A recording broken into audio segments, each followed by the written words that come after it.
ربي اشرح لي صدري ويسر لي أمري واحلل عقدة من لساني يفقه قولي.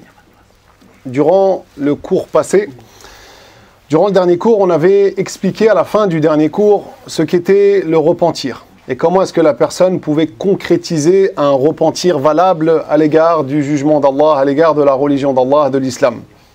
L'auteur, Al-Akhdari, rahimahullah, avait mentionné quels étaient les trois piliers, les trois conditions pour obtenir un repentir qui est valable. On avait parlé du fait de regretter son péché, d'avoir la ferme intention de ne plus recommencer et de délaisser bien sûr ce péché. En plus de cela, dans certains cas, il faut savoir qu'il faudra rajouter quelque chose. Lorsque le péché concerne un droit des fils de Adam, un droit des humains, comme le fait d'avoir tapé son frère, ou le fait de l'avoir insulté, ou de lui avoir dérobé, volé quelque chose, ou le fait d'avoir fait la médisance à son égard et qu'il l'a su. Dans ces situations-là, en plus des trois piliers que l'auteur a cités, il faudra rajouter quelque chose. Cette chose-là, c'est de lui demander pardon. Le prophète sallallahu alayhi wa sallam, dans ce que rapporte l'imam al-Bukhari, il nous a dit Man kana li akhihi indahu mazlamatun fi irdin aw malin falyastahillahu al-yawm qabla an la yakuna dinarun wala dirham. Ce hadith veut dire en français celui qui a auprès de son frère une injustice, c'est-à-dire qu'il a causé du tort à son frère en ce qui concerne son honneur ou ses biens. Celui-là qui lui demande pardon aujourd'hui avant qu'on arrive dans un jour dans lequel il n'y aura plus de pièces d'argent ou de pièces d'or. Si tu ne demandes pas pardon ici-bas, si tu ne te rattrapes pas ici-bas, dans l'au-delà, ce n'est pas avec de l'argent que tu vas payer. Dans l'au-delà, ce n'est pas avec de l'argent que tu pourras avoir son agrément à cette personne-là. Pourquoi? Parce que le prophète sallallahu alayhi wa sallam, dans un autre hadith rapporté par l'imam Muslim, il dit à ses compagnons « Atadrouna manil muflis » Est-ce que vous savez qui est la personne ruinée selon le jugement d'Allah? Les compagnons, ils lui ont dit, c'est celui qui ne possède plus de biens et d'argent. Le prophète, il leur a dit non. Il leur a dit que le muflis, le ruiné au jour dernier, c'est celui qui va venir avec des actes. Il aura fait sa prière, il aura fait le jeûne, il aura donné la zakat. Il aura fait des actes qui lui ont fait mériter des hasanats, des récompenses. Cependant, avec cela, il va venir avec des péchés. Il aura insulté un tel, fait la médisance sur un autre, il aura frappé un troisième, etc. Celui-là, les victimes vont prendre de ses péchés. Enfin, ils vont prendre, de ses hasanat. Celui-là, les victimes, d'abord, ils vont prendre de ses hasanat, de ses bonnes actions. Et si ces bonnes actions ne suffisent pas pour réparer son erreur, alors il lui sera mis à sa charge les désobéissances des victimes. C'est quelque chose d'énorme. Lorsqu'on entend ça, on doit avoir peur, on doit craindre Allah subhanahu wa ta'ala, et chacun doit réfléchir à ce qu'il a pu faire dans sa vie. Est-ce qu'un jour il n'a pas fait une erreur? Est-ce qu'un jour il n'a pas pris 1 euro en trop? Les savants te disent que si tu as volé quelqu'un, tu dois lui rendre l'argent. Si tu l'as utilisé, l'argent, alors tu donnes l'équivalent. S'il est mort, tu donnes aux héritiers. Si tu ne le retrouves pas, tu le cherches jusqu'à perdre espoir. Et dans ce cas-là, tu vas donner l'argent dans l'intérêt des musulmans, comme un pauvre par exemple. Donc, ce n'est pas à prendre à la légère. Ce n'est pas à prendre à la légère. Et donc, pour avoir un repentir valable ici, il faut rajouter cette chose-là, demander pardon. Ensuite, lorsque le péché concerne un ordre d'Allah subhanahu wa ta'ala. Il ne concerne pas les droits des humains, mais là le droit d'Allah subhanahu wa ta'ala, un ordre d'Allah. Comme le fait d'avoir délaissé la prière, ou délaissé d'autres obligations comme le jeûne, ou le fait de sortir la zakat. Dans ce cas-là, en plus des trois piliers qu'on avait cités, des trois conditions, il faudra rattraper ce manquement, rattraper cet ordre. Si quelqu'un n'a pas prié pendant des années, il devra rattraper ces prières-là. À partir de sa puberté, il doit prier. Et s'il manque une prière, à chaque fois, il devra la rattraper, même si c'est 10 ans, même si c'est 20 ans. C'est pas vrai ce que certains prétendent, comme quoi, lorsque tu as des années de prière à rattraper, tu t'occupes avec les nawafil, les prières recommandées surrogatoires et ça va effacer ton manquement des prières obligatoires. Ça, ce n'est pas correct. Selon les 4 écoles, par unanimité, tu te dois de rattraper tes prières obligatoires. Même si ça prend du temps, même si il te faudra des années pour les rattraper, tu fais le maximum. Et si tu meurs avant, au moins tu as l'intention dans ton cœur d'être sincère et de vouloir toutes les rattraper. Le prophète sallallahu alayhi wa sallam, dans un hadith rapporté par Al-Bukhari, il nous dit « Man nama an salatin aw nasiyaha فَلْيُصَلِّهَا إِذَا ذَكَرَهَا لَا كَفَّارَةَ لَهَا إِلَّا ذَلِكَ » Le prophète, lorsqu'il nous parle de quelqu'un qui dormait ou qui a oublié une prière, il nous dit qu'il la rattrape, il n'y a pas d'autre expiation si ce n'est cela. Que dire alors de celui qui volontairement, par paresse, n'a pas fait la prière, il l'a délaissée. À plus forte raison, il doit la rattraper. Et c'est pareil pour le jeûne, pareil pour la zakat. Des fois, on entend des gens, ils te disent « Mais moi, subhanallah, j'avais beaucoup d'argent, mais je ne savais pas qu'il fallait sortir la zakat chaque année sur ma fortune. Moi, je donne de l'argent aux pauvres, je fais des aumônes chaque année, mais j'ai pas sorti ma zakat. » Oui, mais tu devais apprendre la religion, mon frère, tu devais apprendre. Ça t'incombait de savoir ce que tu devais faire de ton argent. Plus tu as de l'argent, plus tu vas rendre des comptes. Et donc, tu te dois de rattraper cette zakat, parce que la zakat, ça purifie ton argent, ça purifie ta richesse. Si tu as 10 ans de retard, eh ben, tu sors pour 10 ans, tu fais un calcul et tu sors l'argent pour les pauvres, tu donnes ta zakat. Et donc, lorsque ça concerne un ordre d'Allah, comme ce que je viens de citer, on se doit de le rattraper pour que le repentir soit valable et agréé par Allah subhanahu wa ta'ala. Après, il est bon de rappeler que, pour ce qui est du repentir, il y a 4 situations dans lesquelles le repentir ne sera plus accepté, ne sera plus agréé, ne sera plus valable. La première situation, c'est lorsque l'âme, elle arrive à al-gharghar, au niveau du gosier. Lorsque l'âme sort du corps, elle sort par le haut. Lorsqu'elle monte, elle arrive au niveau du gosier et de la gorge. Dans cette situation bien précise, c'est fini pour le repentir. La deuxième situation, c'est lorsqu'on voit l'ange de la mort, Azraïl, avec les anges du châtiment, qu'Allah nous en préserve. On espère nous voir Azraïl, l'ange de la mort, avec les anges de la miséricorde et non pas du châtiment. À ce moment-là, c'est fini, le repentir n'est plus accepté. L'ange de la mort s'appelle Azraïl, comme c'est l'habitude des savants depuis des siècles et des siècles de l'appeler Azraïl, c'est comme ça que ça a été rapporté. On trouve des gens aujourd'hui, lorsque tu leur dis Azraïl, l'ange de la mort, ils te disent non, on ne dit pas Azraïl, il s'appelle l'ange de la mort, Allah il l'a pas nommé Azraïl dans le Coran. Oui, mais les savants ils le nomment Azraïl. Nous on n'est pas des savants, on suit les savants. Et Al-Qadi Iyad dans son livre Al-Shifa, ainsi que Al-Bayhaqi dans son livre Al-Ba'th wa Nushur, ainsi que Abu Hayyan Al-Andalusi dans Nahr al-Mad dans son tafsir, il rapporte le ijma', le consensus des savants, comme quoi l'ange de la mort il s'appelle Azraïl. Et il y a des dizaines et des centaines de savants qui l'ont appelé comme ça dans leur livre. Donc pourquoi en faire toute une guerre? Donc ne prêtez pas attention à ces gens-là qui vont vous dire oui, n'appelez pas l'ange de la mort Azraïl. Pourquoi? Il est où le mal à faire ça? On suit les savants tout simplement. Donc ça c'est la deuxième situation dans laquelle le repentir ne sera plus accepté. La troisième situation parmi les 4, c'est lorsqu'on arrive à ce qu'on appelle halat al-ya's. Une situation dans laquelle tu n'as plus l'espoir de vivre, c'est fini. Comme Pharaon par exemple. Pharaon, lorsque la mer s'est refermée sur lui, et ça y est, il a été touché par la noyade, il a su que c'était fini. Allah il nous dit ça dans le Coran, dans Surat Yunus. حتى إذا أدركه الغرق قال آمنت أنه لا إله إلا الذي آمنت به بنو إسرائيل وأنا من المسلمين. Lorsqu'il a été atteint par la noyade, Pharaon, il a su que c'était fini, ça y est. Il a dit quoi? C'est bon, je crois au Seigneur de Banu Israël et je fais partie des musulmans. Mais c'était trop tard.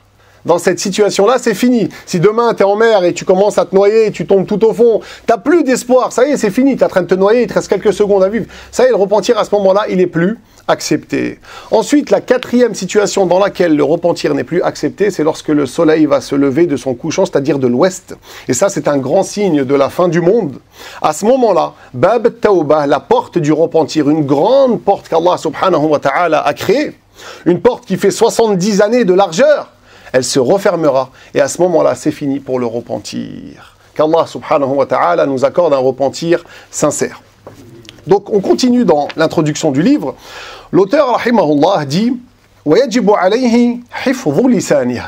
L'auteur ici, il nous dit, et c'est une obligation pour le mukallaf, pour le responsable, pour le musulman et la musulmane, de préserver sa langue. Al-lisan wa ma huwa al-lisan wa ma adraka ma al-lisan. La langue, et qui te dira ce qu'est la langue? La langue, c'est un petit morceau de chair qui peut te mener en enfer. La langue, C'est un organe qu'Allah subhanahu wa ta'ala nous a accordé avec lequel on peut perdre énormément de choses. Avec une parole, avec ta langue, tu peux perdre ta famille. Avec une parole, tu peux perdre ta vie. Avec une parole, tu peux perdre ton travail. Avec une parole, tu peux perdre beaucoup d'argent. Avec une parole, tu peux perdre une amitié. Avec une parole, tu peux perdre toute crédibilité. Les gens ne vont plus te croire après cela.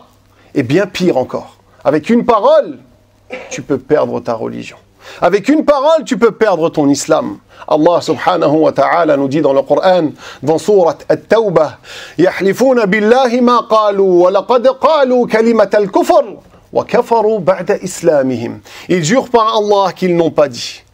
Mais certes, ils ont dit la parole de mécréance. Et ils sont devenus mécréants après leur islam.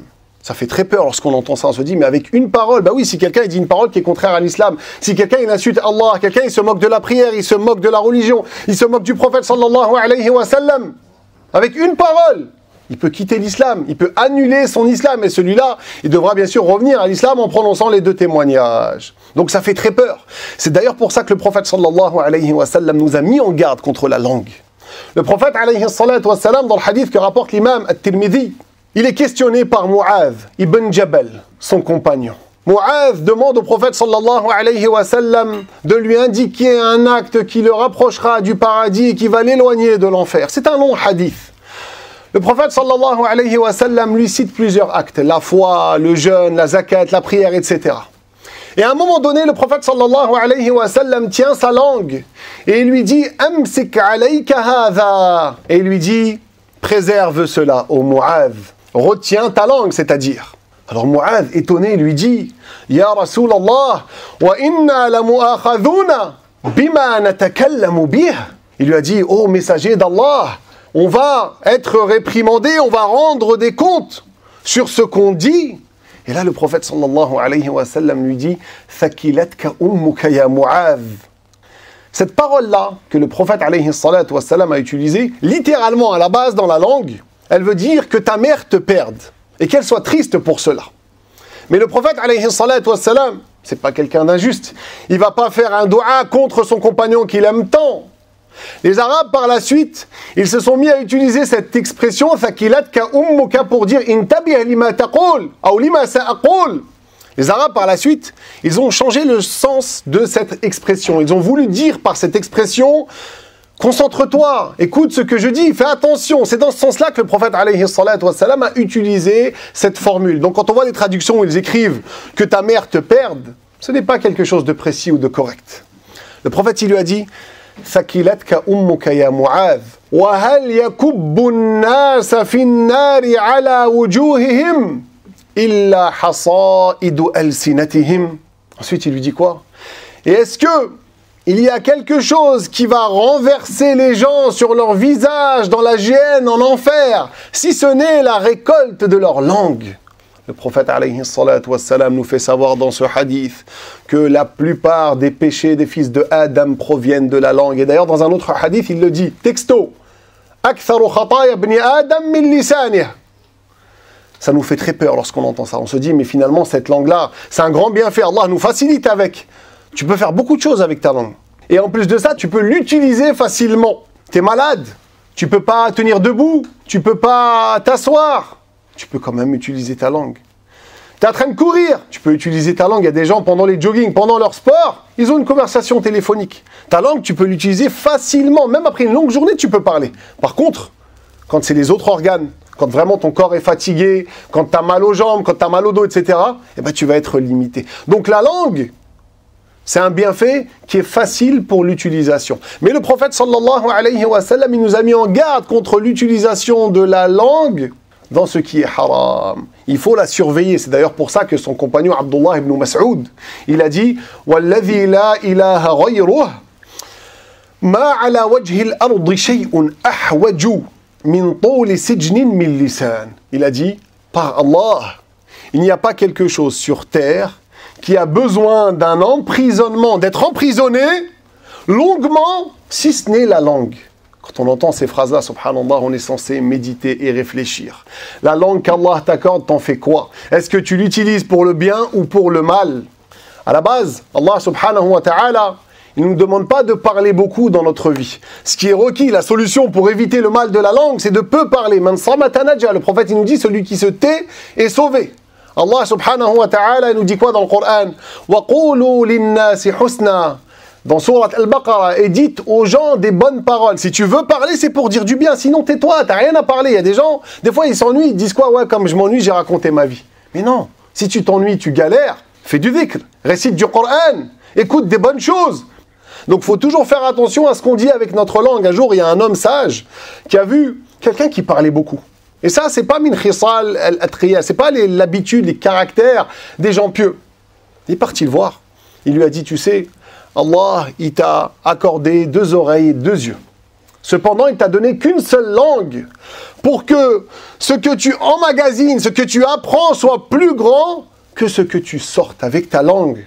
Ça nous fait méditer. Et donc, cette langue-là, l'auteur ici, il nous dit de la préserver. Ensuite, il nous dit quoi? Il va nous citer des péchés justement de la langue, des choses à éviter avec notre langue. Il nous dit وَيَجِبُ عَلَيْهِ حِفْظُ لِسَانِهِ مِنَ الْفَحْشَاءِ وَالْمُنْكَرِ وَالْكَلَامِ الْقَبِيحِ. Il nous dit que on doit préserver notre langue de al-fahsha. Al-fahsha, d'une manière générale, c'est kullu kalamin muharram. Toute parole interdite, on doit s'en préserver. On doit se préserver de ce qui est blâmable et les choses qui sont détestables, qui sont mauvaises dans la parole. Et malheureusement, on a une époque où c'est tout le contraire. On a une époque où des fois on a honte de sortir en famille dehors, aller manger dehors ou ne serait-ce que marcher dans la rue, que ce soit en France ou au bled. Tellement on trouve des gens qui ont maintenant une langue mauvaise, qui insultent du matin au soir, qui citent les zones de pudeur, qui parlent des mères, qui parlent des pères. Des fois même, tu es chez le docteur, dans la salle d'attente, et t'as honte. Avec ton enfant, t'as honte. T'entends des parents mal parler à leurs enfants, avec des grossièretés, avec des injures. Le musulman ne doit pas être comme ça. Le prophète sallallahu alayhi wa sallam, il nous a expliqué dans le hadith de Tirmidhi comment le musulman doit être. Il nous dit لَيْسَ الْمُؤْمِنُ بِالطَّعَانِ وَلَا اللَّعَانِ وَلَا الْفَاحِشِ وَلَا الْبَذِيءِ. Le prophète nous dit sallallahu alayhi wa sallam, le croyant, c'est-à-dire accompli, le bon croyant, le croyant complet, le croyant qu'Allah agrée, n'est pas celui qui insulte. Il n'est pas celui qui est grossier, celui qui est vulgaire. Le croyant, il habitue sa bouche à dire du bien. On voit notre maître Isa alayhi salam, le prophète Jésus, qui un jour est avec ses compagnons, il croise un chien décédé, un cadavre. Ses compagnons, ou certains de ses compagnons, se mettent à critiquer le cadavre, à dire qu'il sent mauvais. Isa leur apprend ici une chose. Il leur dit « Ma ashadda bayad asnanihi » Au lieu de critiquer comme eux l'ont fait, il est parti trouver une qualité. Il a dit, mais qu'est-ce que ces dents sont blanches? Il faut que le musulman soit comme ça, qu'il s'applique un maximum à dire des bonnes paroles et à éviter le haram, à éviter les insultes. T'as pas le droit d'insulter, t'as pas le droit de faire ces choses-là, de rabaisser ton frère, de l'insulter, de lui dire des paroles grossières comme ça. Faut éviter ces choses-là. Ensuite, le prophète sallallahu alayhi wa sallam, il nous dit quoi? Il nous dit également, le croyant, c'est pas quelqu'un qui va maudire beaucoup. Le fait de maudire son frère, c'est haram.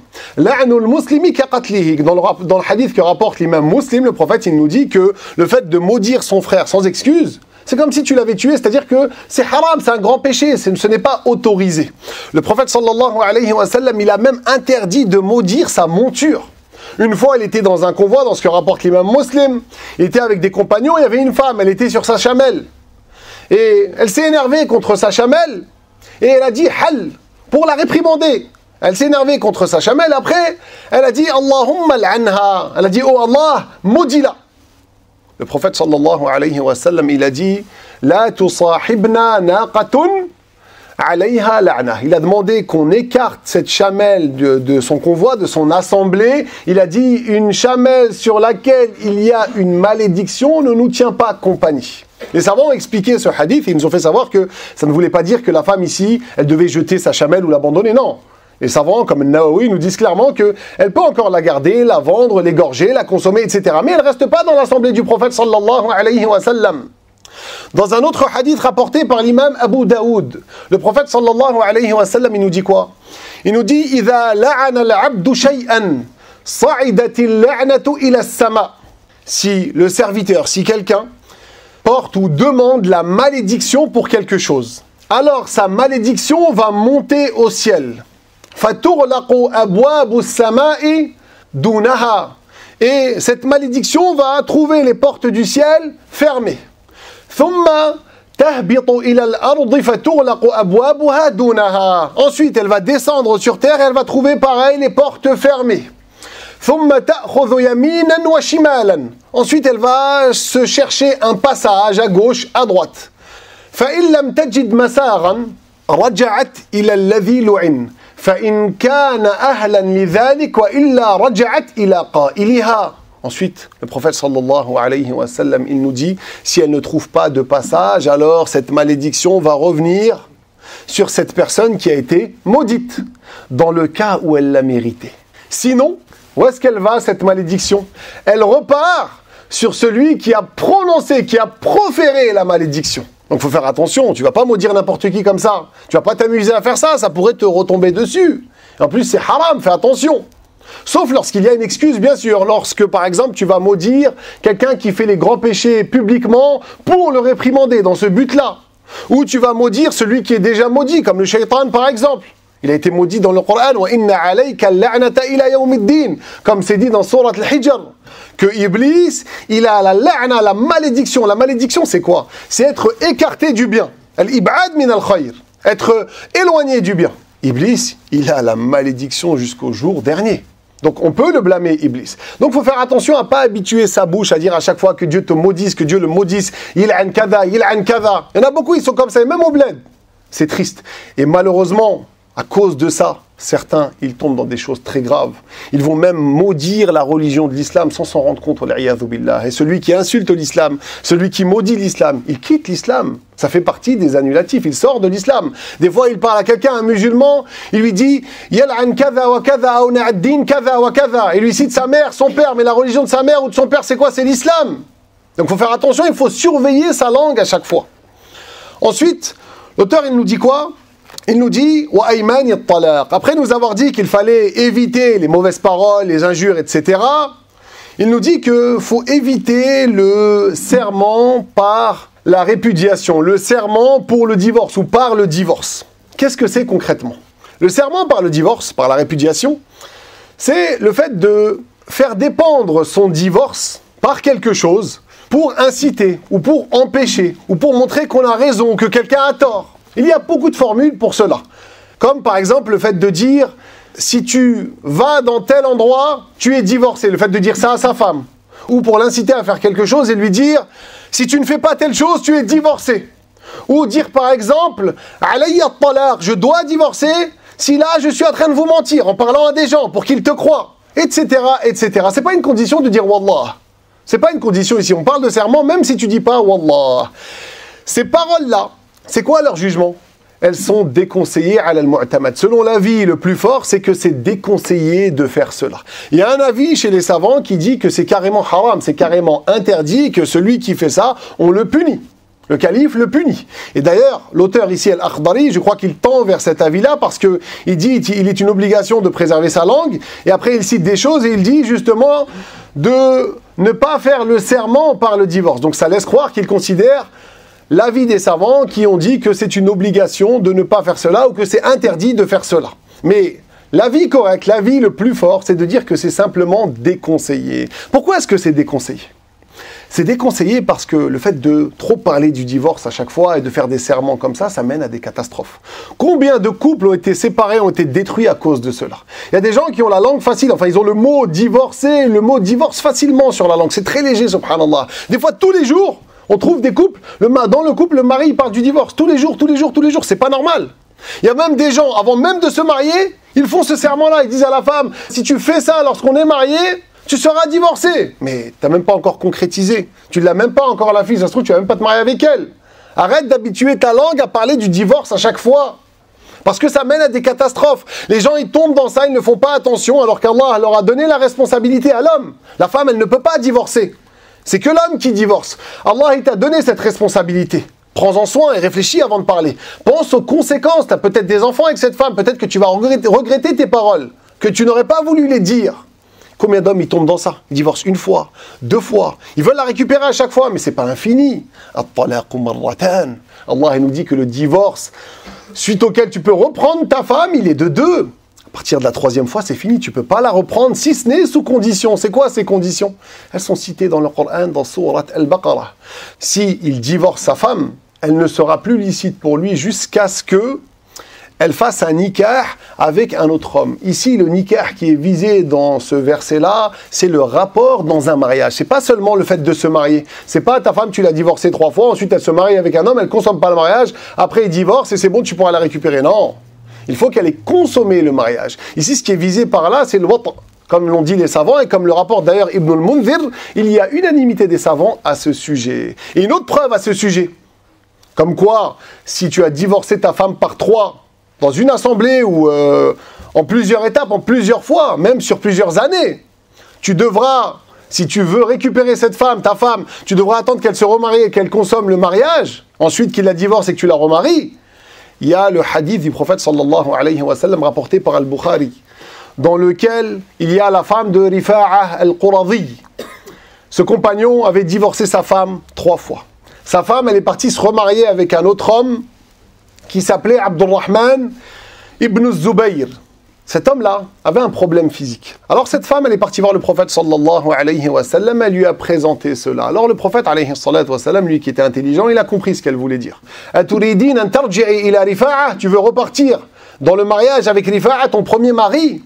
La tahillina lahu hatta tadhuqi usaylatahu wa yadhuqa usaylatak. Il lui a dit, tu ne seras pas licite pour Rifa'a, ton premier mari, tant que tu n'auras pas consommé ce mariage avec Abdurrahman ibn Az-Zubayr.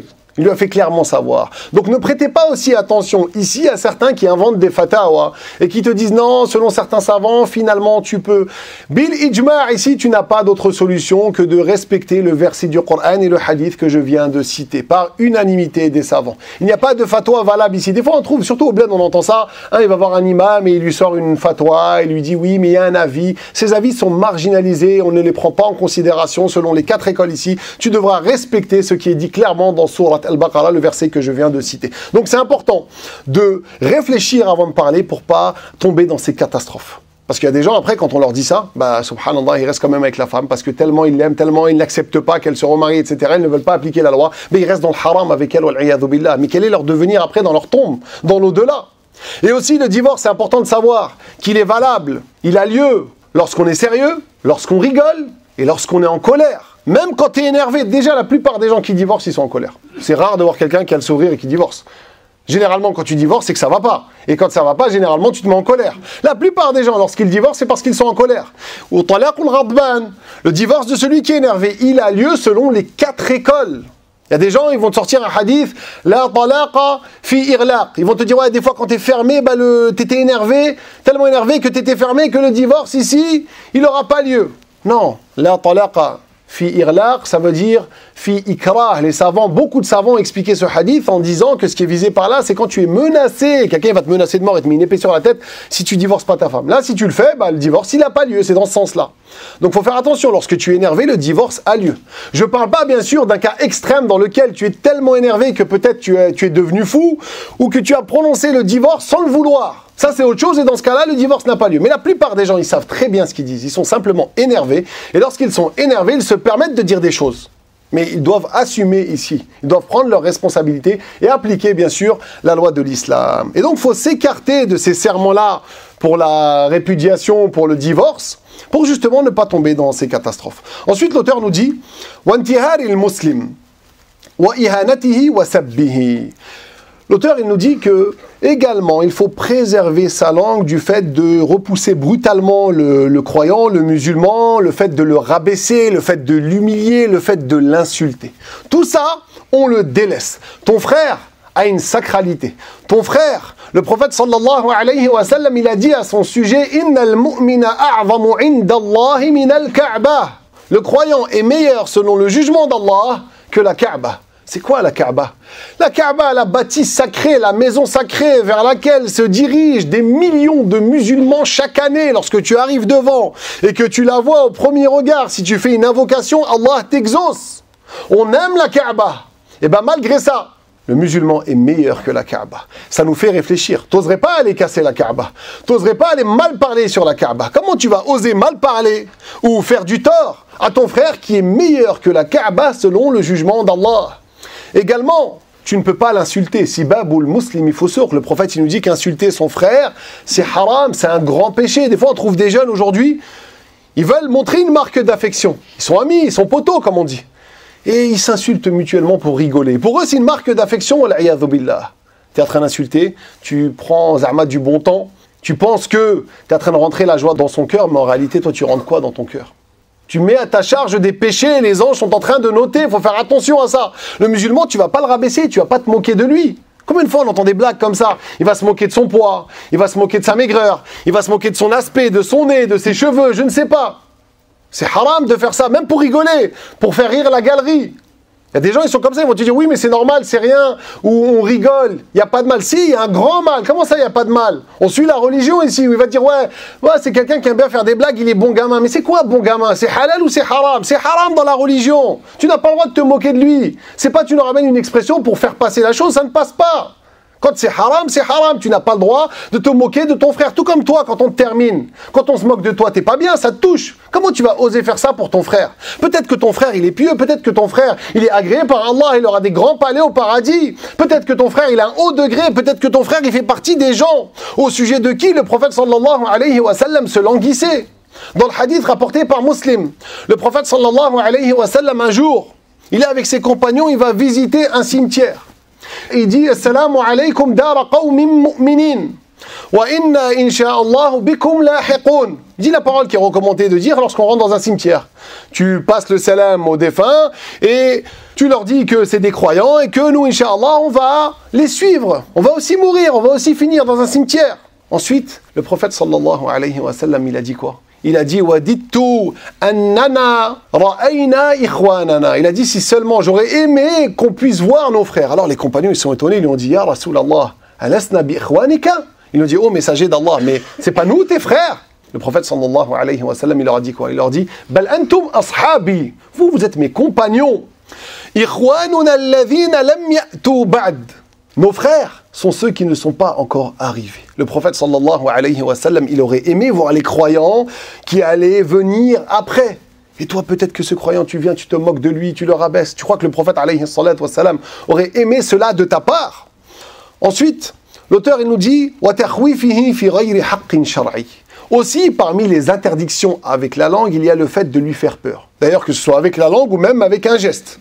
Comme le fait de te cacher derrière la porte et d'attendre qu'il arrive pour l'effrayer. Ça, c'est haram. Il y a des gens qui pensent que ça fait rire les galeries, mais non, c'est haram. Comme les caméras cachées dans lesquelles ils effraient les musulmans. Ça, c'est haram, c'est interdit, tu n'as pas le droit de faire ça. Et pareil, tu vas pas regarder une vidéo avec une caméra cachée et te réjouir d'un péché. On ne le fait pas et on ne l'aime pas. Celui qui se satisfait d'un mal, il commet un mal. Et donc, on doit préserver notre langue du fait d'effrayer son frère. Le prophète sallallahu alayhi wa sallam, encore dans un hadith rapporté par Muslim, il nous dit quoi? Man ashara ila akhihi bi hadidatin la'anathu al-mala'ikatu wa in kana akhahu li abihi wa ummihi. Il nous dit quoi? Il nous dit celui qui va pointer une arme en fer, une arme, sur son frère. Les anges vont le maudire. C'est-à-dire que c'est un grand péché. Et même si il est son frère de même père et de même mère. C'est interdit, tu n'as pas le droit de faire ça. Il est déjà arrivé que certains compagnons ont effrayé un autre compagnon et que le prophète a su cela ou a vu cela. Il les a réprimandés. Une fois, certains compagnons ont pris le carquois, c'est-à-dire l'étui dans lequel on met les flèches, d'un compagnon qui était en train de dormir.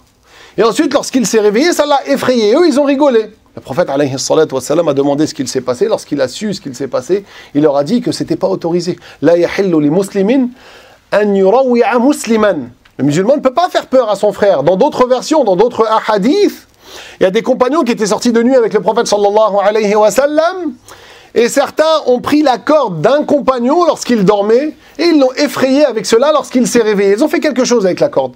Ensuite, ils ont rigolé, le prophète, lorsqu'il a su ça. Il leur a dit de ne pas faire ça, que c'est haram. Donc, il faut préserver sa langue et préserver ses organes du fait d'effrayer son frère dans quelque chose qui n'est pas autorisé légalement, qui n'est pas légalement valable. Parce qu'il y a des situations, par contre, dans lesquelles ça sera autorisé d'effrayer le frère, d'effrayer un musulman, comme par exemple si c'est pour arrêter une grande injustice. Il Il y a des cas que les savants, bien sûr, citent. Ensuite, l'auteur nous dit Ensuite, là, il nous parle maintenant des péchés de l'œil. Il nous dit qu'il est obligatoire de préserver son regard des choses qui sont haram, du regard interdit. Lorsqu'on parle du regard interdit, souvent, ce qui nous vient à l'esprit, c'est le regard interdit entre les hommes et les femmes. Ça en fait partie, mais il n'y a pas que cela.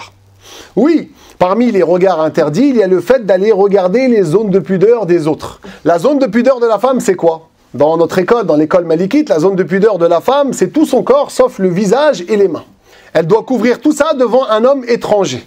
Et la zone de pudeur de l'homme devant la femme étrangère dans l'école malikite, dans notre école, c'est tout son corps, si ce n'est son visage et les atraf. Les atraf, c'est-à-dire les extrémités de son corps, comme ses cheveux, son cou, ses avant-bras, ses mains, en dessous de ses genoux, ses pieds, ses mollets. Tout cela, il peut le découvrir. Mais autre que cela, autre que les atraf et son visage, il ne peut pas le découvrir devant une femme ajnabiya, une femme étrangère. Tu ne pourras pas découvrir ton torse, tes abdos, ton dos, tes épaules devant une femme étrangère. C'est comme ça dans l'école malikite. Et donc, il faut éviter, il ne faut pas regarder les zones de pudeur. Ça, c'est quelque chose d'interdit. Que ce soit avec ou sans désir. Après, pour ce qui est de regarder autre que les zones de pudeur, avec désir, également, ça c'est quelque chose de haram, c'est quelque chose d'interdit. Si tu regardes le visage d'une femme et que tu as du désir, ça te procure du bien à faire cela, tu ressens du désir, tu dois détourner le regard, sinon c'est haram. Une fois le prophète sallallahu alayhi wa sallam, le jour du Eid, le jour de Eid al-Adha, il était sur une monture avec son cousin Al-Fadl ibn Abbas. Son cousin était derrière et il y a une femme qui s'est rendue auprès du prophète sallallahu alayhi wa sallam pour le questionner. Al-Fadl, c'était le cousin du prophète, il était beau. Et cette femme-là, elle était belle. Al-Fadl, lorsqu'il a vu cette femme, elle lui a plu, il s'est mis à la regarder, et inversement, cette femme, elle a regardé Al-Fadl, parce qu'il lui a plu également. Le prophète, sallallahu alayhi wa sallam, lorsqu'il a compris cela, pour justement lui faire éviter le regard avec désir, qu'est-ce qu'il a fait? Il l'a tenu par le menton, il a tenu le menton de son cousin, et il a détourné son regard. Parce que regarder avec désir, c'est interdit, même si ce n'est pas une zone de pudeur. Tu devras détourner le regard. Et le fait de regarder ici, que ce soit des zones de pudeur ou pas, avec désir, c'est pas que dans la rue. C'est aussi sur ton téléphone, parce qu'on a une époque où il y a beaucoup de réseaux sociaux, une époque où les gens ils passent plus de temps sur les réseaux, sur leur téléphone qu'à l'extérieur. Même quand tu es sur TikTok ou Instagram ou n'importe quel réseau, tu n'as pas le droit d'aller regarder avec désir ce genre de choses. Tu n'as pas le droit d'aller regarder une femme avec désir sur les réseaux. Ou une femme qui regarde un homme avec désir sur les réseaux. C'est interdit. Tu dois éviter le péché de l'œil, même avec ton téléphone, pour te préserver. Allah subhanahu wa ta'ala, il nous incite à baisser le regard dans le Coran. Allah, il nous dit quoi dans Sourate An-Nur? قُلْ لِلْمُؤْمِنِينَ يَغُضُّوا مِنْ أَبْصَارِهِمْ. Dis aux croyants de baisser une partie de leur regard, ou leur regard, selon le tafsir qu'on choisit. Ensuite, dans le verset d'après, وَقُلْ لِلْمُؤْمِنَاتِ يَغْضُضْنَ مِنْ أَبْصَارِهِنَّ. Et dis aux croyantes de baisser une partie de leur regard. C'est-à-dire les regards haram, tu les évites complètement. Et tu fais preuve de chasteté. Même si des fois c'est pas haram, tu mets un périmètre de sécurité. Ar-Rabi' ibn Khuthaym, c'était un homme qui était vivant durant la Jahiliya. À l'époque du prophète, sallallahu alayhi wa sallam, avant que le prophète ne reçoive la révélation. Mais il n'a pas pu rencontrer le prophète durant son vivant. C'est pour ça qu'on ne dit pas que c'est un compagnon, mais un tabi'i, un successeur. C'était l'élève de Abdullah ibn Mas'ud, le grand savant parmi les compagnons. Ar-Rabi' ibn Khuthaym, pendant 20 ans, il est parti chez Abdullah ibn Mas'ud pour prendre la science. Lorsqu'il arrivait, c'était la servante de Abdullah ibn Mas'ud qui ouvrait la porte. Ensuite, elle allait voir Abdullah ibn Mas'ud et elle lui disait: ton élève aveugle est là. Et Abdullah ibn Mas'ud, il rigolait, il souriait, parce qu'il savait qu'il n'était pas aveugle. Ar-Rabi' ibn Khuthaym, il n'était pas aveugle. Mais il avait tellement de chasteté qu'il baissait toujours le regard et elle est partie croire qu'il était aveugle. Allahu Akbar. Également, il y avait un homme parmi les pieux, un savant, un dévot, qui est parti un jour manger. Il était invité chez des gens, il est parti manger dans un village avec son élève. Ils l'ont accueilli, ils ont mangé, etc.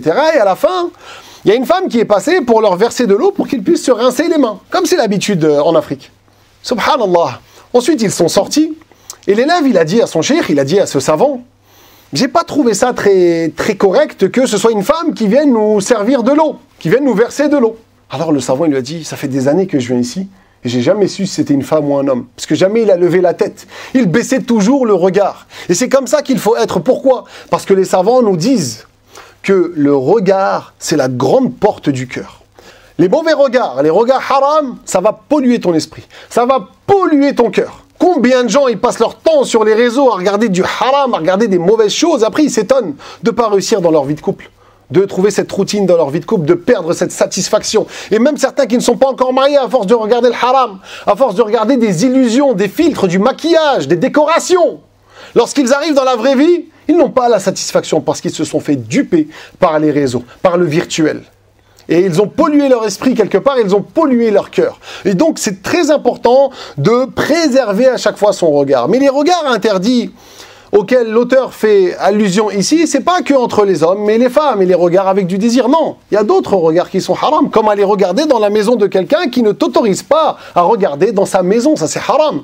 Ou aller fouiller dans le téléphone d'un ami, de quelqu'un qui n'accepte pas que tu fouilles dans son téléphone. Peut-être qu'il a des conversations privées, peut-être qu'on lui a dit des choses qu'on n'accepte pas que tu lises. Et donc il y a plein de regards comme ça qui sont interdits et il faut s'en préserver. D'une manière générale, c'est aller regarder ce qui ne t'est pas autorisé. Regarder ce qui ne t'est pas autorisé à regarder. Et donc, il faut préserver son regard de cela. Ensuite, l'auteur il nous dit quoi? Wala yahillu lahu an yanzura ila muslimin bi nadratin tu'dhih. En plus de cela, il nous dit il ne faut pas aller regarder ton frère avec un regard qui va lui porter atteinte, nuisance. Bon, ça revient à ce qu'on a dit tout à l'heure sur le fait de ne pas rabaisser ton frère, ne pas se moquer de lui, ne pas l'humilier, etc. C'est pas tu vas le regarder avec vanité. Tu vas le regarder de haut parce que toi t'es riche, lui il est pauvre, parce que lui il est en galère, alors tu te satisfais de cela et tu le regardes pour lui faire mal au cœur. Ça c'est haram. Il ne faut pas regarder son frère comme ça. Illa yakuna fasiqan fayajibu hijranuhu. Ensuite il nous dit quoi? Il nous dit par contre, lorsque ton frère, lorsque le musulman est un grand pécheur, le fasiq, c'est celui qui fait les grands péchés publiquement. Celui-là, lorsque tu n'as pas réussi avec le juge, avec le hakim, à le rappeler à l'ordre pour que justement le hakim puisse le punir pour qu'il arrête son haram, ou tu n'as pas réussi à l'exhorter, tu lui as parlé mais il n'accepte pas, il est mutakabbir, il est orgueilleux. Tu as essayé ces méthodes-là, tu n'as pas réussi. Tu as essayé de lui parler, ça ne marche pas. Tu as essayé de parler aux gens, ça ne marche pas. Tu as essayé d'appeler de l'aide, ça ne marche pas. Dans cette situation bien précise, il va te rester une solution, c'est quoi? Te détourner de lui. Rompre les liens avec lui pour justement qu'il comprenne. Mais bien sûr, tu vas lui dire. Tu lui dis, voilà, tant que tu n'arrêtes pas de boire de l'alcool, je ne te parle plus. Pour le réprimander, dans le but qu'il arrête de boire de l'alcool, qu'il arrête ce péché, ce grand péché. Dans ce cas-là, c'est une obligation de rompre les liens avec lui. Et bien sûr, cela a lieu lorsque tu as essayé tout au préalable. Si tu sais par exemple que en lui offrant des cadeaux, ça va marcher, il va arrêter son péché. Là, dans ce cas-là, tu ne vas pas rompre les liens avec lui. Si tu sais que si tu vas l'exhorter, lui parler, lui faire des bons rappels, il va arrêter le haram. Là, tu n'as pas à aller rompre les liens avec lui. Également, si tu sais pertinemment que en rompant les liens avec lui, il va être encore plus orgueilleux, il va faire encore plus de haram. Ça arrive, des fois il y a des gens qui sont comme ça, qui ont ce profil-là. Là pareil, dans ce cas-là, les savants te disent, là tu vas pas faire cela, tu vas pas rompre les liens avec lui. Donc c'est dans ce cas bien précis, dans lequel tu n'as plus d'espoir, il te reste l'espoir de la réprimande et t'espères que grâce à ça, il va accepter, il va se corriger. Parce qu'à la base, selon la loi de l'islam, ce n'est pas quelque chose d'anodin que de rompre les liens avec quelqu'un. On n'a pas le droit de rompre les liens avec nos frères et sœurs. De base, c'est comme ça. Sauf ici, dans ce cas exceptionnel. Le prophète sallallahu alayhi wa sallam, dans le hadith, il nous dit La yahillu li muslimin an yahjura akhah fawqa thalathi layalin. Yaltaqiyan fa yu'ridu hadha wa yu'ridu hadha wa khayruhum alladhi yabda'u bis salam. Le prophète, il nous dit quoi? Il nous dit que il n'est pas autorisé pour le croyant de couper les liens avec son frère plus de 3 nuits. Pendant 3 jours, tu peux ne pas lui parler. Par contre, au-dessus de 3 jours, au minimum, il faut que tu lui passes le salam. Parce que le prophète, il dit quoi? C'est pas autorisé plus de 3 nuits. Après, il nous dit quoi? Parce qu'il se rencontre, lui, il se détourne, et le meilleur, c'est celui qui aura commencé à passer le salam. Au minimum, même si tu n'as pas d'affinité avec lui, etc., pour ne pas couper les ponts, pour ne pas rompre les liens avec lui, tu fais quoi? Tu passes le salam. Mais dans des cas exceptionnels, comme lorsqu'il est grand pécheur, et que c'est une solution pour qu'il arrête ses péchés, dans ces cas-là, tu pourras rompre les liens avec lui. Il y a des cas exceptionnels. Et parmi les cas exceptionnels, ou parmi les preuves qui nous montrent qu'il y a des cas exceptionnels, il y a l'histoire avec Ka'b ibn Malik, le compagnon du prophète sallallahu alayhi wa sallam. Ka'b ibn Malik, durant la 9e année après l'Hégire, il y a eu la bataille de Tabouk. C'était une bataille durant laquelle il faisait très chaud. Le prophète sallallahu alayhi wa sallam est sorti pour la bataille avec ses compagnons et Ka'b ibn Malik n'est pas parti. Il a retardé son départ et s'est dit je vais les rejoindre, je vais les rejoindre. Finalement, il n'est pas parti, il est resté à Médine avec les vieux, avec les personnes âgées, les femmes, les enfants et les munafiqin, les associateurs. Parce qu'il y avait des gens à cette époque-là à Médine qui faisaient croire qu'ils étaient musulmans. C'était des hypocrites. Ils faisaient croire qu'ils étaient musulmans, mais en réalité, ce n'étaient pas des musulmans, c'était des hypocrites, des associateurs. Et donc il est resté avec eux. Mais lui, c'était incroyable, Ka'b ibn Malik, c'était un compagnon du prophète, sallallahu alayhi wa sallam. Ensuite, le prophète, il est rentré de la bataille de Tabouk. Et là, les munafiqoun, les hypocrites, sont partis voir le prophète et ils sont mis à inventer des histoires, à trouver des excuses. Ô messager d'Allah, j'ai pas pu t'accompagner, j'ai pas pu venir à cause de telle et telle chose. Et le prophète, il jugeait selon l'apparent et il acceptait, il demandait pardon pour eux. Il ne savait pas que c'était des hypocrites encore. Ensuite, il y a Ka'b ibn Malik qui s'est rendu auprès du prophète, sallallahu alayhi wa sallam. Et là, le prophète, il l'a regardé d'un regard de celui qui sourit, mais en n'étant pas content. Il y avait quelque chose. Ka'b ibn Malik. Le prophète, sallallahu alayhi wa sallam, le regarde et l'interroge, il lui dit, mais pourquoi tu n'es pas venu avec nous, ô Ka'b? Ka'b, il lui dit, ô messager d'Allah, si ce n'était pas toi, j'aurais trouvé une raison, j'aurais trouvé une excuse. Mais toi, je ne peux pas te mentir, je suis véridique. Il est honnête. Il a dit au prophète, sallallahu alayhi wa sallam, j'ai aucune excuse. J'avais une monture, j'avais la santé, je pouvais venir, mais je ne suis pas venu, j'ai aucune excuse. Alors le prophète, sallallahu alayhi wa sallam, il a demandé aux gens, pendant 50 jours, de faire son hijran, de rompre les liens avec lui, de ne plus lui adresser la parole. Imaginez-vous la sentence, imaginez-vous la douleur et le poids psychologique pour ce compagnon. Lorsqu'il a quitté l'assemblée du prophète sallallahu alayhi wa sallam, il y a des gens qui sont partis le voir et lui ont dit, mais les autres, ils ont trouvé des raisons, des excuses, pourquoi toi t'en as pas? Il leur a dit, mais j'ai voulu être véridique et dire la vérité. Est-ce qu'il y a d'autres qui sont dans mon cas? Ils lui ont dit oui. Murara ibn Rabi' et Hilal ibn Umayya. Ces deux-là, ils sont comme toi. Ils n'ont pas pu venir et ils ont avoué au prophète sallallahu alayhi wa sallam qu'ils n'avaient pas d'excuses. Et le prophète, il a dit pour eux la même punition. Eux, ils sont rentrés chez eux, les deux autres. Murara et Ibn Umayya, ils sont rentrés chez eux. Ils pleuraient énormément, ça les bouffait de l'intérieur. Et ils ont patienté chez eux. Ka'b ibn Malik, lui, il nous raconte dans le hadith. Il nous dit quoi? Dans le texte, il nous dit que lui, il sortait. Il allait au marché, il rencontrait les croyants, les croyantes, les musulmans. Il allait à la mosquée, il voyait le prophète sallallahu alayhi wa sallam, il lui passait le salam. Et il regardait sa bouche et il se disait, mais je ne sais même pas s'il a bougé ses lèvres pour me répondre. Il regardait le prophète, il cherchait le prophète du regard. Et le prophète, il tournait le regard, il ne tenait pas le regard avec lui. Il se détournait de lui.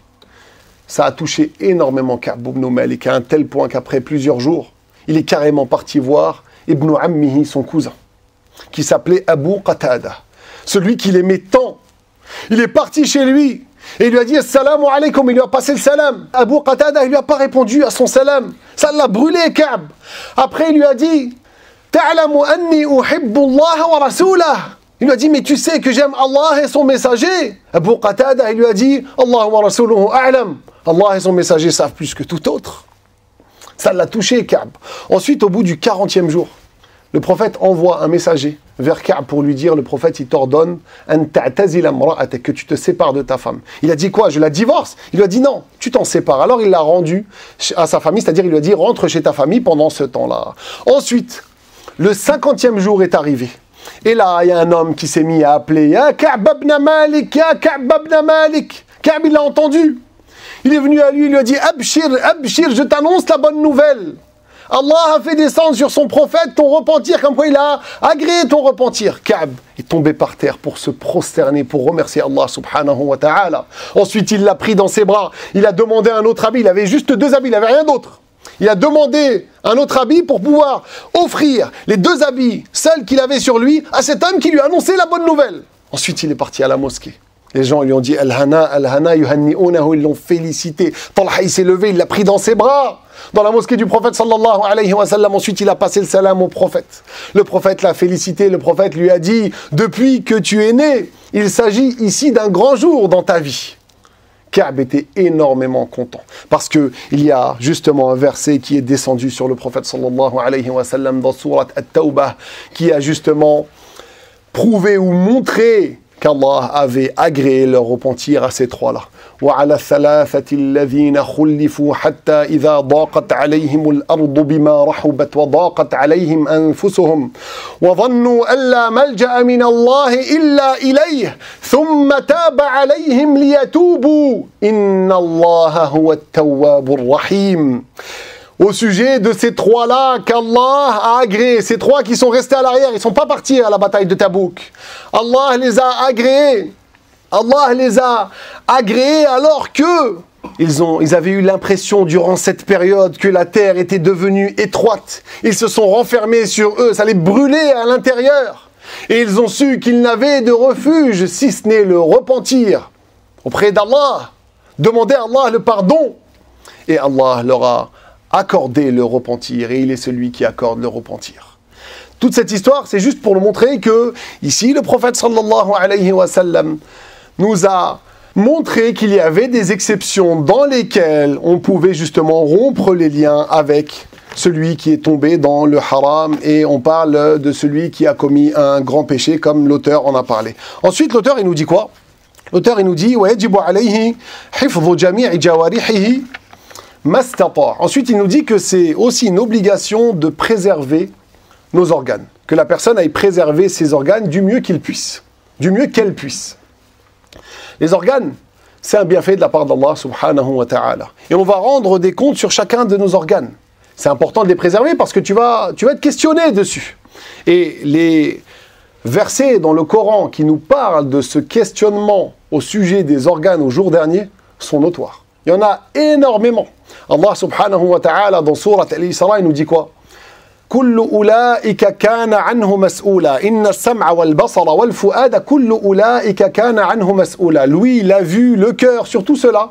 Lui, l'a vu, le cœur sur tout cela, on sera interrogé. Il sera interrogé, c'est-à-dire nous au jour dernier. Dans sourate Yasin, اليوم نختم على أفواههم وتكلمنا أيديهم وتشهد أرجلهم بما كانوا يكسبون. Ce jour-là dans lequel on va sceller leur bouche. Et c'est leurs mains qui vont nous parler, leurs jambes qui vont témoigner de ce qu'ils ont accompli. Également dans sourate Fussilat, prenons un autre exemple. وَقَالُوا لِجُلُودِهِمْ لِمَ شَهِدتُّمْ عَلَيْنَا. Et ils diront à leur peau, c'est-à-dire à leurs organes, mais pourquoi vous avez témoigné contre nous? قَالُوا أَنْطَقَنَا اللَّهُ الَّذِي أَنْطَقَ كُلَّ شَيْءٍ. Les organes, ils vont dire quoi? C'est Allah qui nous a fait parler, celui qui a fait parler toute chose. Tu vas rendre des comptes sur tes organes, alors préserve-les. Déjà, préserve-les parce que si tu évites le haram, c'est une cause pour que Allah te les préserve lorsque tu vas atteindre un âge avancé. Si tu veux avoir une bonne vue en étant âgé, lis du Coran toute ta vie. Lis du Coran toute ta vie, parce que le fait de regarder le Coran, c'est quelque chose de méritoire. Le fait de lire le Coran, ça va justement être une cause pour que tu aies les bénédictions et que tu préserves ta vue quelque part. Et l'émir des organes, c'est qui? C'est le cœur. C'est lui qui donne les ordres. Si le cœur est bon, alors le reste sera bon, comme le prophète sallallahu alayhi wa sallam, il nous dit dans le hadith. Par contre, si le cœur est pourri et mauvais, alors il va donner des mauvaises instructions. Et là, les organes, ils vont suivre. C'est pour ça que c'est important de préserver son cœur, de commencer par la préservation du cœur, avec la science de la religion, avec la récitation du Coran, avec le dhikr, etc., etc. Ensuite, l'auteur nous dit وَأَنْ يُحِبَّ لِلَّهِ وَيُبْغِضَ لَهُ وَيَرْضَى لَهُ وَيَغْضَبَ لَهُ. L'auteur, il nous dit qu'il faut aussi aimer pour Allah subhanahu wa ta'ala et détester pour Allah subhanahu wa ta'ala. Lorsque tu aimes quelqu'un, aime-le pour Allah. L'amour passionnel, que des fois on peut trouver d'ailleurs dans certains couples, c'est pas un amour qui perdure. Au début, c'est très fort, mais après, avec le temps, ça s'estompe, la routine s'installe. Et donc, c'est possible qu'il ne dure pas. C'est fort probable qu'il ne dure pas. Alors que l'amour, lillahi tabaraka wa ta'ala, que tu aimes ta femme pour Allah, que tu aimes ta femme parce qu'elle fait des actes de bien, parce que toi, tu agis en bien envers elle, et inversement. Ça, c'est un amour qui dure. Pourquoi? Parce que c'est un amour qui va te mener au paradis. C'est un amour qui va te permettre de trouver la force pour faire des actes qui vont te faire mériter le paradis. C'est cet amour que tu dois chercher, que ce soit avec ta femme, avec tes enfants, avec tes amis. Tu l'aimes parce que Allah subhanahu wa ta'ala l'agrée. Tu l'aimes parce que Allah va lui accorder le paradis, incha'Allah. Un jour, il y a un compagnon qui est sorti pour aller visiter un ami à lui. Il y a un ange qui est venu sur son chemin. Il lui a dit, tu vas où? Il lui a dit, je vais aller visiter un frère à moi. Il lui a dit, est-ce que tu as un besoin auprès de lui? Il lui a dit non. Non, il a dit, je l'aime juste par recherche de l'agrément d'Allah, c'est pour ça que je vais le visiter. Alors l'ange, il lui a dit quoi? Wa inni rasulullah ilayk. Moi, je suis un messager de la part d'Allah vers toi. Allah m'a envoyé vers toi pour t'annoncer qu'il t'agrée tout comme toi, tu aimes ton compagnon. C'est comme ça que faut s'aimer. Et également pour le fait de détester. Lorsque tu vas détester quelqu'un, c'est pas parce qu'il t'aime pas trop, parce que t'as pas trop d'affinité, parce qu'il a plus la cote que toi, parce qu'il est plus aimé que toi. Non. C'est pas tu vas pas l'aimer parce qu'il veut pas te donner de l'argent, parce qu'il veut pas t'aider pour le devoir ou pour le travail, ou il veut pas te prêter sa voiture. Non, non, non, c'est pas pour ça que tu détestes les gens. Si tu détestes quelqu'un, c'est pour Allah. Si tu détestes quelqu'un, c'est parce qu'il n'est pas agréé par Allah, parce que par exemple, il fait des péchés. C'est dans ce sens-là. Et pareil pour le fait d'agréer quelqu'un et le fait de se mettre en colère. Le prophète sallallahu alayhi wa sallam, c'était quelqu'un qui nous a incité à délaisser la colère. Le prophète, il ne se mettait pas en colère pour les choses mondaines. À la base, c'est pas requis de se mettre en colère, de trop s'énerver pour les choses mondaines. On évite la colère. Le fort, c'est celui qui a combattu son âme, qui a réussi à prendre le dessus sur son âme. C'est pas celui qui s'énerve et celui qui tape tout le monde. Non, non, c'est pas celui-là le fort. Ici, se mettre en colère pour Allah, ça veut dire quoi? Ça veut dire ce que faisait le prophète sallallahu alayhi wa sallam. Pour les choses mondaines, tu te mets pas en colère. Mais pour la religion, lorsque les limites de la loi d'Allah sont dépassées, là, tu te mets en colère. Mais bien sûr, une colère qui est maîtrisée, pas malsaine, pas mauvaise. Le prophète alayhi salatu wa sallam ne faisait pas n'importe quoi. Une colère qui va justement profiter à la personne pour qu'elle arrête de faire le haram. Mais avec l'art et la manière, bien sûr. C'est pas comme certains parents qui éduquent leurs enfants aujourd'hui. Subhanallah, du matin au soir, ils font que crier à la maison sur les enfants pour des choses des fois futiles, des choses mondaines. Et après, pour la religion, lorsque l'enfant ne fait pas la prière ou ne jeûne pas, là, il ne crie pas. Ça, c'est pas normal. Ou sinon, il faut crier pour les choses mondaines et aussi pour les choses religieuses. Mais de la même manière. Donc l'enfant, il va pas distinguer. Il va pas savoir c'est quoi le plus important. Il va pas comprendre que la prière, c'est beaucoup plus important que avoir écrit sur le mur avec un feutre. Donc c'est important ici d'avoir le bon curseur. Pour les choses mondaines, adopte le calme, adopte la sagesse, la paix intérieure. Par contre, pour la religion, bien sûr, au début, tu exhortes, etc. On t'a pas dit de crier dès le début. Non, non, non, non. Le musulman, d'abord, il conseille. D'abord, il est sage. Allah, il nous dit d'appeler à la religion qu'il agrée avec justement la sagesse, avec les bonnes paroles. Mais il y a certains cas dans lesquels tu vas devoir te mettre en colère, du moins hausser le ton. Mais bien sûr, avec une limite, intelligemment, il faudra savoir comment faire. Et donc, c'est ce qu'il vise ici par là. Ensuite, l'auteur, il nous dit quoi? Également, c'est une obligation d'ordonner le bien et d'interdire le mal. Et malheureusement, la plupart des gens aujourd'hui ont délaissé cela. La plupart des gens aujourd'hui, ils pensent qu'à leur poids. Ils pensent qu'à eux. Les autres, ça ne les intéresse pas. En ordonnant le bien et en interdisant le blâmable, c'est comme ça qu'on s'améliore. C'est comme ça qu'on fait avancer le bateau. C'est comme ça que la communauté devient meilleure. Si chacun apporte sa pierre à l'édifice, l'édifice va ressembler à quelque chose. L'édifice va prendre forme. Mais si personne ne participe, il y a des gens qui pensent que ordonner le bien, interdire le mal, c'est que pour l'imam, c'est que pour le juge. Ou il y a des gens qui se plaignent, des fois ils essayent, après ils n'y arrivent pas, ils abandonnent. Non, faut pas abandonner. Oui, c'est pas quelque chose de facile. Il vient te dire, oui, mais quand je parle de dîn, on me dit, ouais, mais tu t'es pris pour un imam. Ou il va te dire, je suis pris en otage. Ils se sont mis autour de moi, ils se sont moqués de moi, etc. Je me sens faible, je me sens seul. Mais qui t'a dit que c'était facile? Le prophète sallallahu alayhi wa sallam, dans le hadith de Tirmidhi, nous dit quoi? T'as cru que c'était facile de gagner le paradis? Le prophète sallallahu alayhi wa sallam, dans ce hadith rapporté par At-Tirmidhi, il nous dit Ala inna sil'ata Allahi ghaliyah, ala inna sil'ata Allahi al-jannah. Certes, la marchandise d'Allah, elle vaut cher. La marchandise d'Allah, c'est le paradis. Faut retrousser tes manches, c'est pas quelque chose de facile. Allah nous dit quoi dans Surat Al-Ankabut dans le Coran? Ahasiba an-nasu an yutraku an yaqulu amanna wa hum la yuftanun. Est-ce que les gens ont pensé qu'on allait les laisser dire on croit sans qu'ils soient touchés par des fitan, des épreuves, des difficultés, des discordes? Oui, c'est pas facile la da'wah. Il y a des prophètes qui ont laissé leur vie pour la da'wah, ils se sont fait assassiner, d'autres qui se sont fait taper. Toi, c'est quoi? Tu vas recevoir quelques critiques. Tu mets la bonne intention et tu essayes coûte que coûte d'ordonner le bien et d'interdire le mal. Mais attention, il faut de la science pour faire cela. C'est pas n'importe comment. Ici, tu vas diffuser les bonnes paroles, le bien, mais avec de la science. C'est pas comme les petits jeunes qui rentrent sur TikTok aujourd'hui, il y en a plein.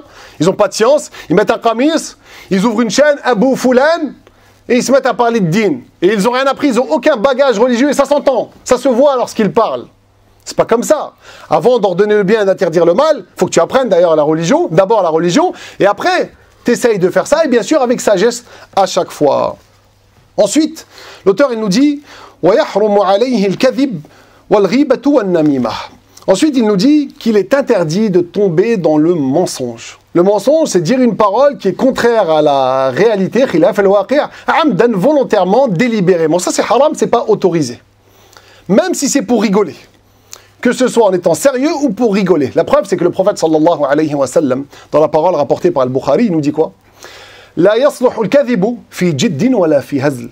Le mensonge n'est pas valable, n'est pas autorisé, que ce soit en étant sérieux ou dans la plaisanterie. Parce que le mensonge a de mauvaises conséquences. Le mensonge, c'est pas quelque chose de bien. À cause du mensonge, tu peux perdre ton couple. À cause du mensonge, tu peux perdre ton amitié. Les gens ne vont plus te croire. Tu peux briser des cœurs.